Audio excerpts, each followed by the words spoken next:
What's good YouTube, it's SPG and this time we're bringing you FIFA 16 quick career mode tips.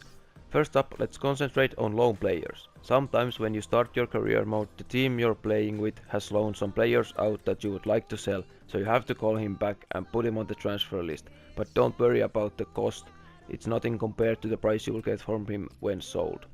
And always remember to put your young players you're not gonna use to 1 or 2 year loans.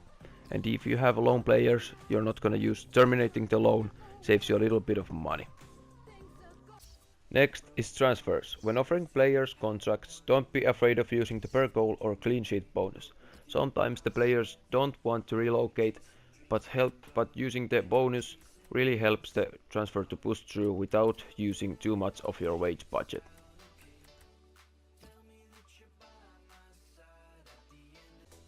And now I'm showing you how to search for cheap players. First go to scout instructions and just put contract from 0 years to 1 year. And now I'm putting 16 to 23 young players and first team quality. Now as we can see here, we found a good young player that has only 1 year remaining on his contract. His value is at 1 million, but we're gonna get him for 790,000 because he's on his last year of his contract. They will be a lot cheaper when you purchase players with only 1 year remaining on their contract.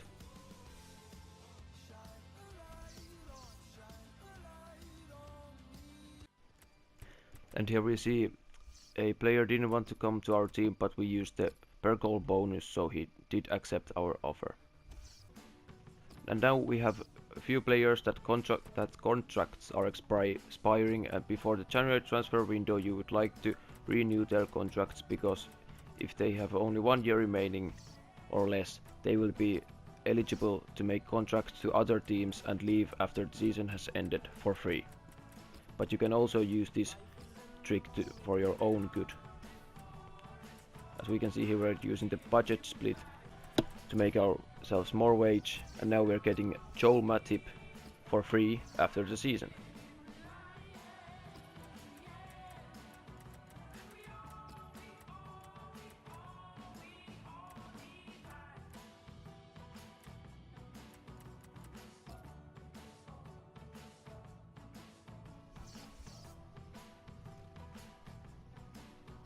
And here we have Lassan Bangora. We did want him in the transfer window earlier, but the Rayo Vallecano was asking too much money for him, so we're now getting him for free after the season, and we could use the 14 million on something else.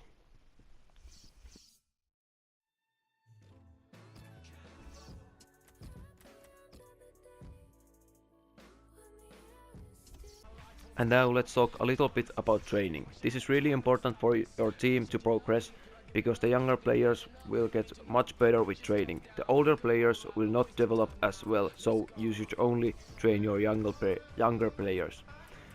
And if your players are bad, you should always try to play the skill games yourself, because you have a higher chance of getting a gold than if you simulate them, because the worse your player is, the probability to succeed is much smaller.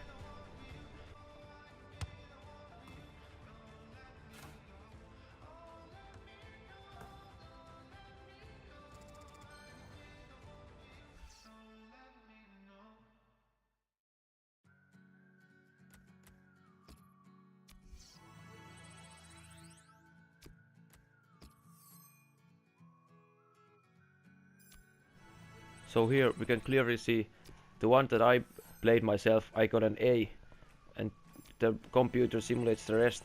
They are getting C's and B's all over the place. That's not good.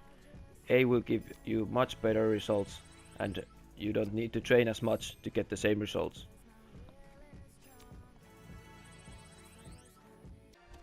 And the worse your team is, the more important your youth scouts are, because then the overalls between your academy players and starters are way smaller than with a good team.